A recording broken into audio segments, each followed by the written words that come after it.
This is Steve Harris from Iron Maiden and British Lion. You're listening to Adrian Smith from Scars and Guitars. G'day everyone, welcome to another instalment of the show.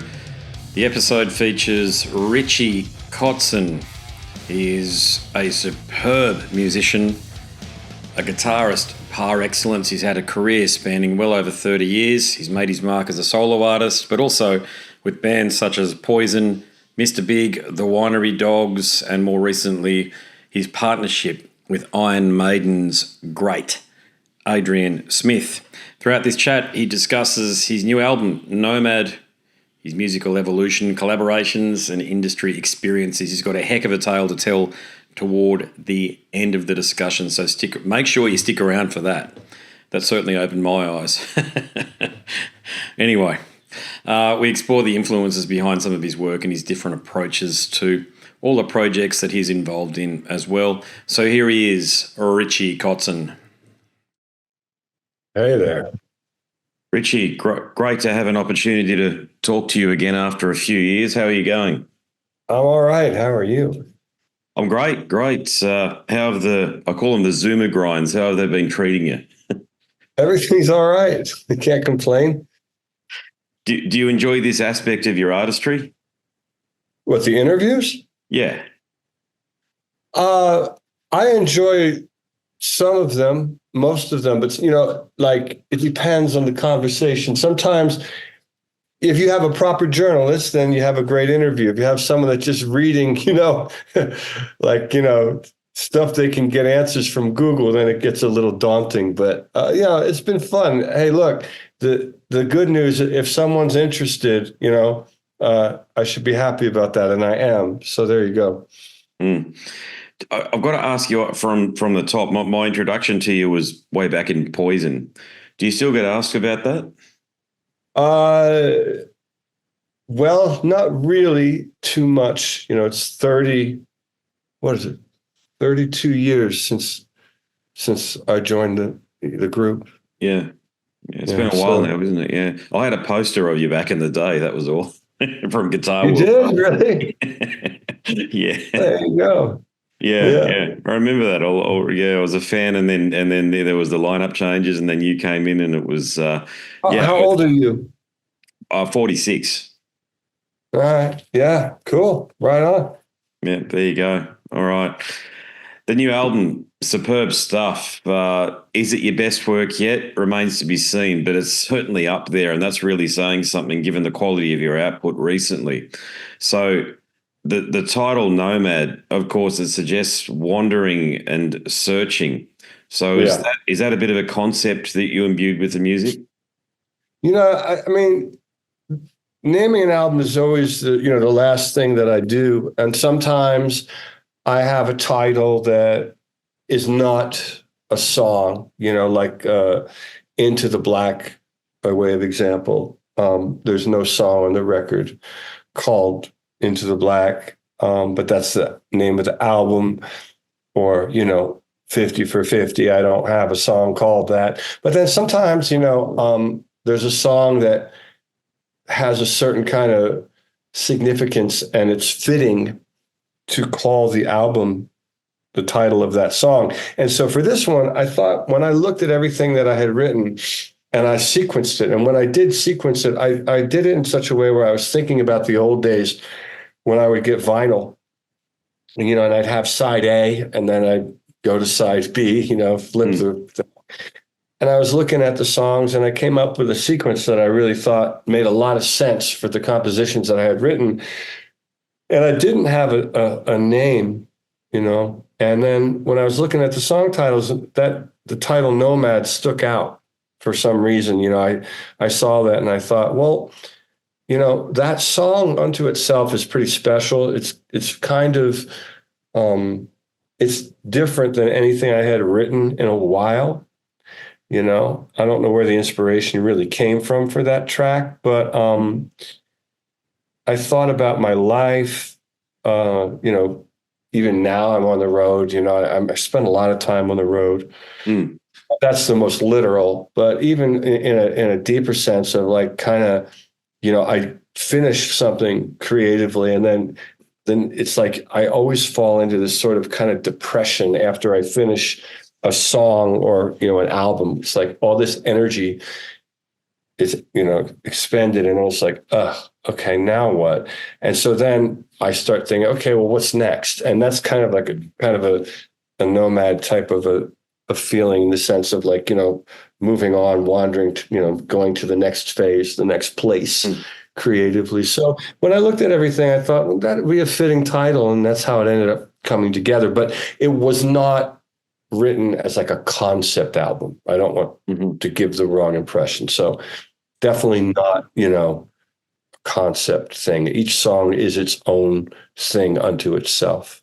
What about just on that topic around themes and what have you? Did you tackle anything in your lyrics this time around that it was your first time addressing? Possibly, but I don't really analyze it that way. Like, I don't have the lyrics in front of me. I don't have it memorized, but there's definitely some stuff in there, like the song "Escape." I think lyrically it's kind of interesting, but the thing about lyrics is I feel like the last thing, I always feel awkward if I try to discuss lyrics, because they're written, they're words on paper that can be read and interpreted. So, and the second part of that, a lot of times people that listen to music may read or listen to a lyric, and it kind of creates a picture for them that becomes very personal. So somebody might hear the song Nihilist, and it might paint a picture for them, and it might have a meaning. And then the last thing I would want to do is come along and say, oh, well, actually, I was thinking this when I wrote the song. And then suddenly that kind of takes the air out of the balloon for the person that actually connected with the song for their own reasons, which I think is part of the beauty of it, is that people hear a song and it affects them on an emotional level, and they find a connection with it. So, but perhaps there might be some things that I touched on lyrically that I haven't. I just don't really know. Yeah. It's a good answer, by the way. It means you're in the flow from an artist's perspective. Cool. Yeah. Talking about being in the flow, correct me if I'm wrong, but you played the majority of the instruments this time around as well. Yeah, I did. There's 2 songs where I phoned a friend for drumming. But other than that, everything is me, which is nothing out of the ordinary. I've done that on and off for years. Sometimes I have other folks come in and play with me. And for this record, it was pretty much, me doing it on my own. But what happens, it's not that I sit there and think, all right, well, I got to do it all myself. It never, ever, ever, ever comes into my mind. What happens is that I have ideas and I can hear them, and I start working them out in the studio. And before I know it, the speakers are reproducing whatever it was that I was hearing in my head. And now, ultimately, I get to a point where it's finished and it's working and it sounds like what I want it to sound like. And so it just so happens that perhaps I was the only guy involved. But, it's not always, it doesn't always happen that way. Sometimes I get in there and I start working and I think, well, I really want, a different perspective here. And then I call it out and, figure out who that might be that can help me out.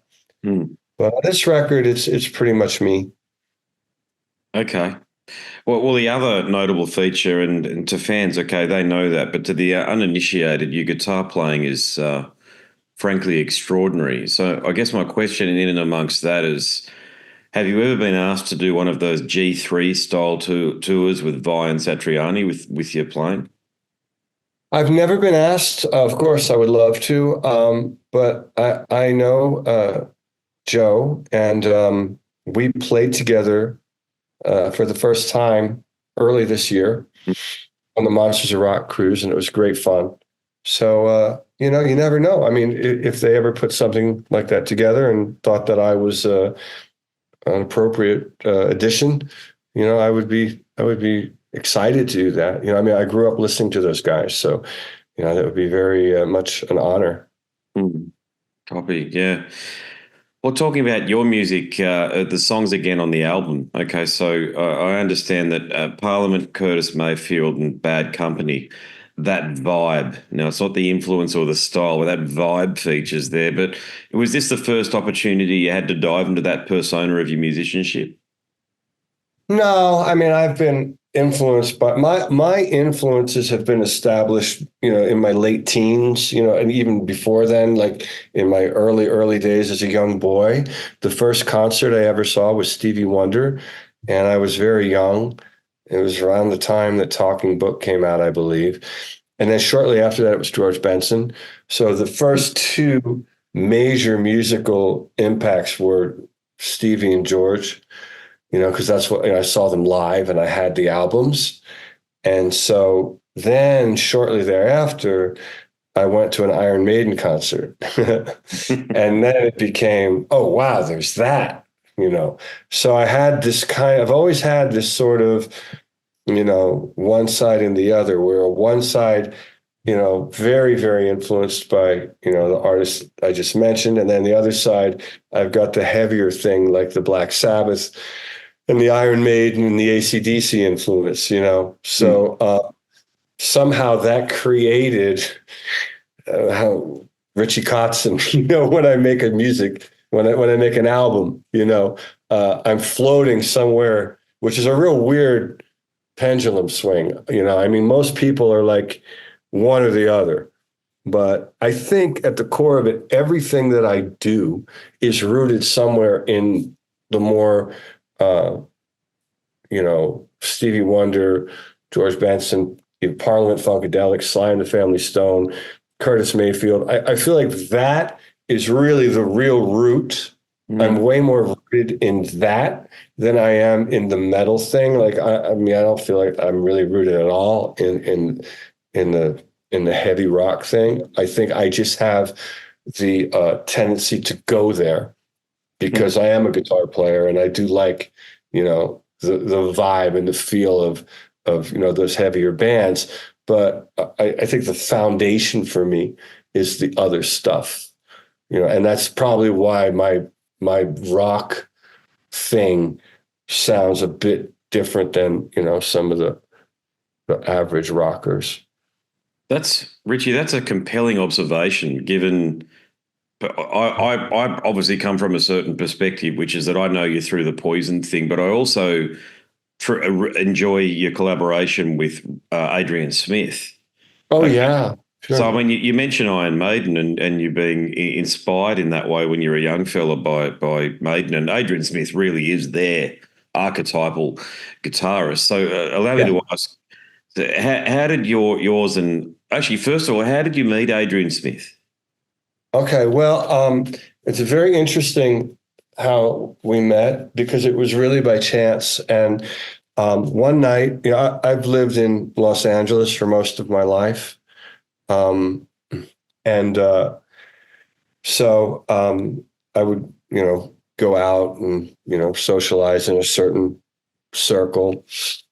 And so one night, my friend and I were out looking for something to do. And we went to the Sunset Marquee. There's a bar there that was called the Whiskey Bar. Mm-hmm. They've renamed it now. And but at one time, that was a very popular place to go for actors and artists and musicians and stuff. So I was in there like 3 nights a week, probably in the 90s and early 2000s. I'd be in the studio working, and we'd all go over there. And anyway, one night I go in, and there's a woman there, and my friend starts talking to her, and she said, "Oh yeah, they're talking about music," and my friend starts talking about me, and shows some live video of me, and she was listening to it and said, "Oh, I really like this."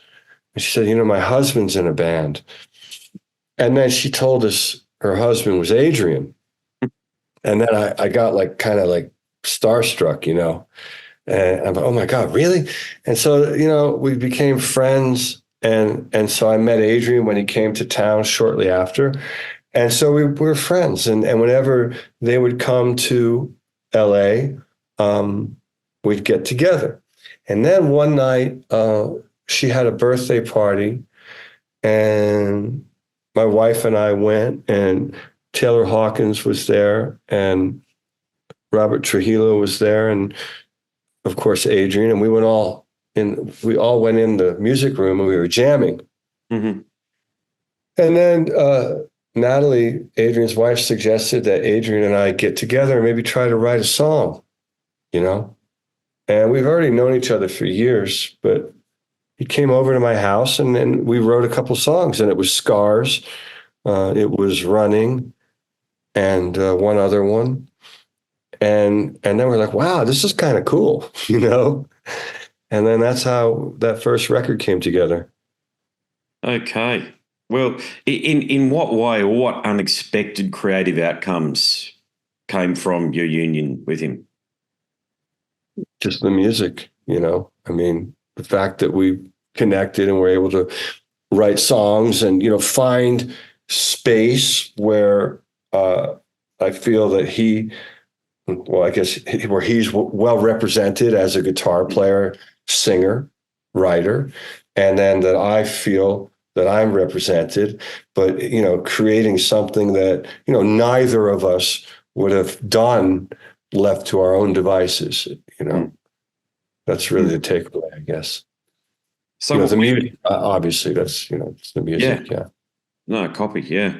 When you're crafting, in your case, it's not necessarily about riffs, is it? It's about passages and songs. So when you're crafting, when you're at the very genesis of the creative process, how do you determine what's good for solo or what's more appropriate for your solo work, the Winery Dogs or Smith-Kotzen? Sure. Well, I can break that down. The Winery Dogs had two layers to it. On the first album, I was already writing. I had put a record out called 24 Hours, and I came off the road and I was kind of putting together songs that would have been on what would have been my next solo album. So the pieces that I had the song Damage was finished. That ended up being on the Winery Dog record. Most of Elevate was done. I'm No Angel existed, the riff and the chorus, although believe it or not, they were merged together as the chorus to I'm No Angel was part of the verse to Elevate. Mm-hmm. I mean, there was all kind of wacky shit going on, but that stuff existed already. Regret existed.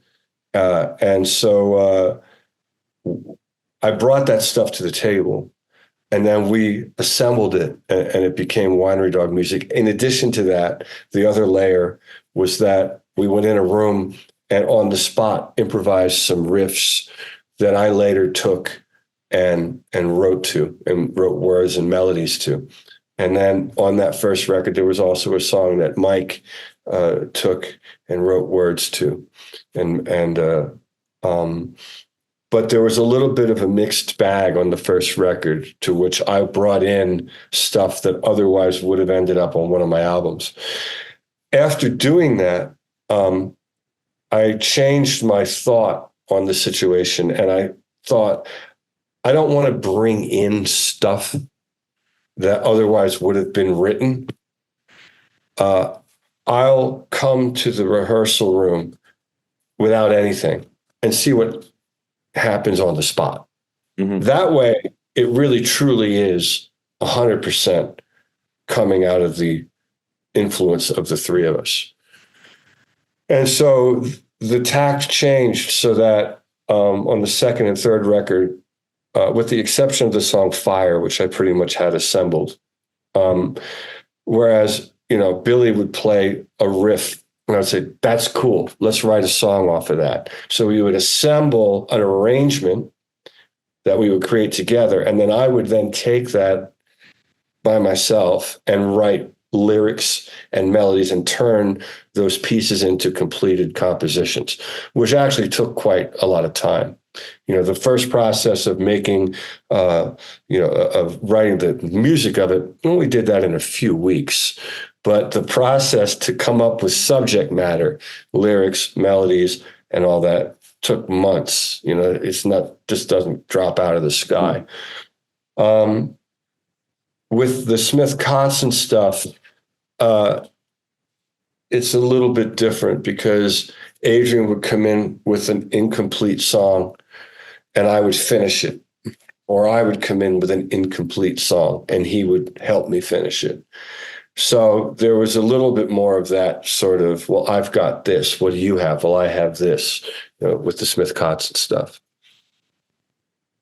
So looking back on your time with Poison, what do you think if you can isolate it? I know it's you get put on the spot by journalists with these questions, but here we go. What do you think the most valuable lesson is that you learned from that time in your life? Oh God, I don't know, because I don't really. And that's a very stock question of like, and I'm not saying anything wrong for asking it. By all means, ask it. But the whole thing is like, well, what have you learned from your experience with? And I don't really know that I break things down like that. What did I learn from playing with, I don't know, with Stanley Clarke, or what did I learn from being in a band with Billy Sheehan, or you can go on and on. I have no idea, because to me, everything is kind of a big, sort of blob of experience. And so my perspective as a 21-year-old, which is what I was, coming into a band that sold 20 million albums, which they had, is a very different perspective from, my perspective now and having experienced other things. So I really have no idea what I may or may not have learned. What I do know is what I can turn back and look at and say, well, that's a really cool album that we did. That I know. I know that that's a really cool album. And I have visions of driving from Los Feliz, which is a neighborhood in California that I lived, out to Calabasas and meeting Bret Michaels at his house for the first time and being really excited.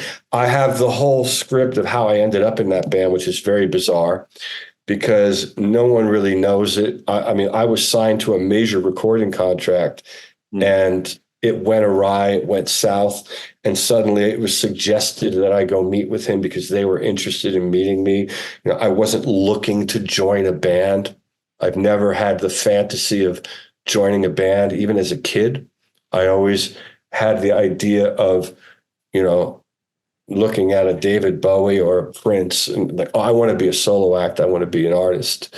So that was always my focus. I never looked at, although I respect, Jimmy Page, for example, I never looked at that as like, oh, I want to be a guy in a band. That was not, never really connected for me.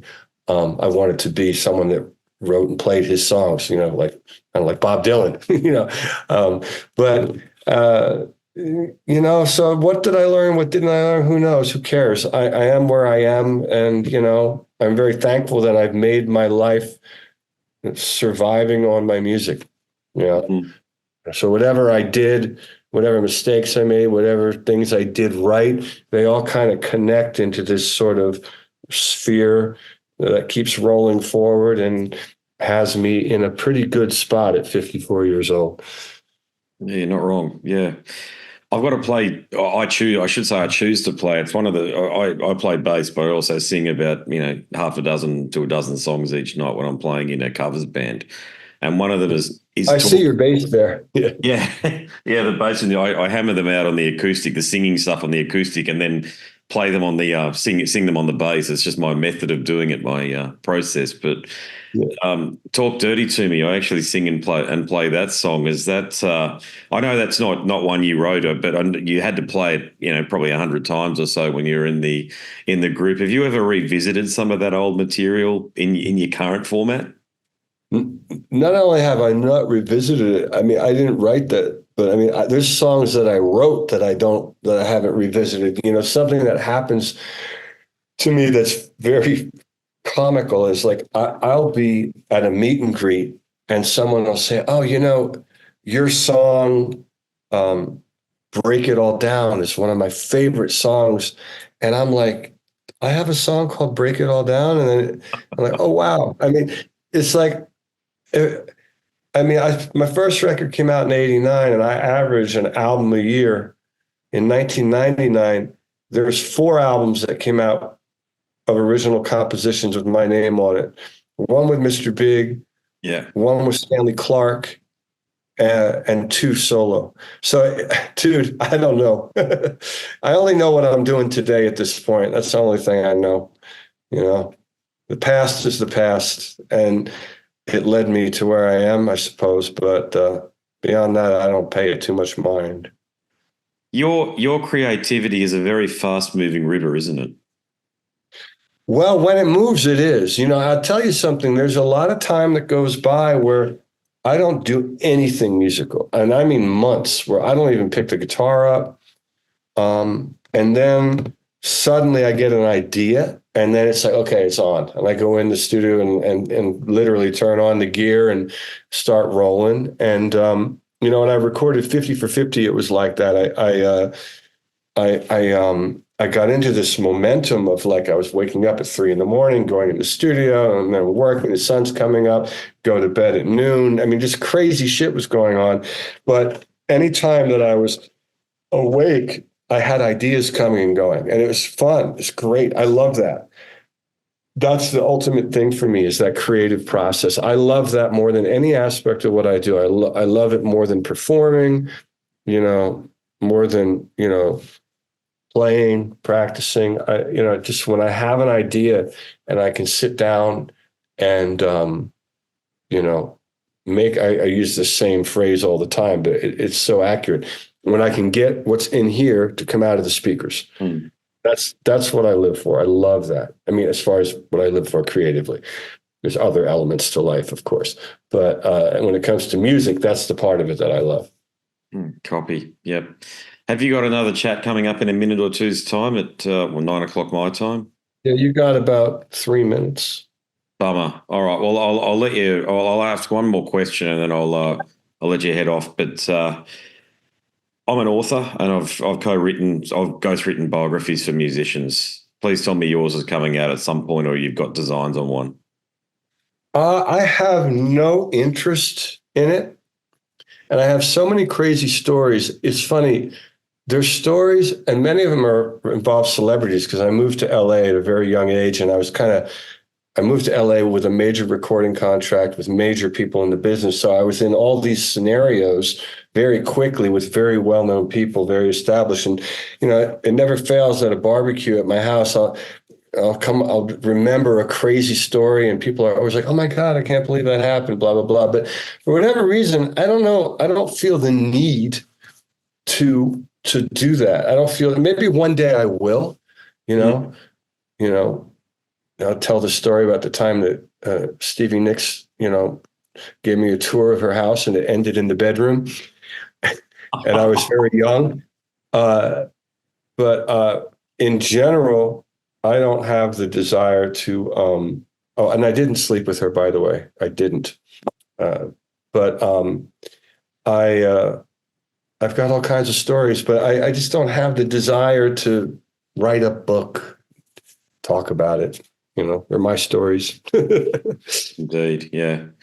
All right, our last chat was about 7 years ago, so hopefully I chat to you within the next 7 years or so, but God bless Richie, and thanks very much for making the music that you have.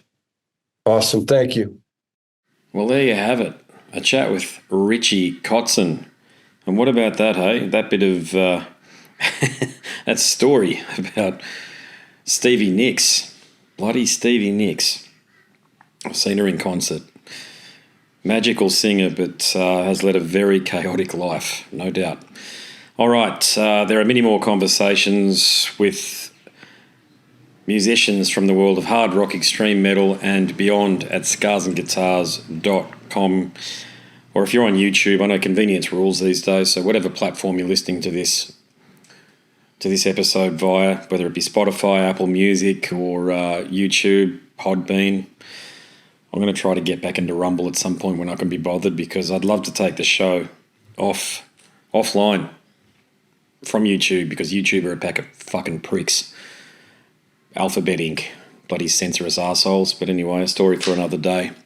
I know you all just want to listen to the episode and don't want to worry about how the episode gets delivered to you. Well, not all of you. Most of you, unfortunately. Anyway. But do go across to Scars and Guitars. There are a lot of conversations over there, and, you might even learn something. Anyway, that's it from me. My name's Adrian Smith, and I'm the host of Scars and Guitars. Until the next one, goodbye for now.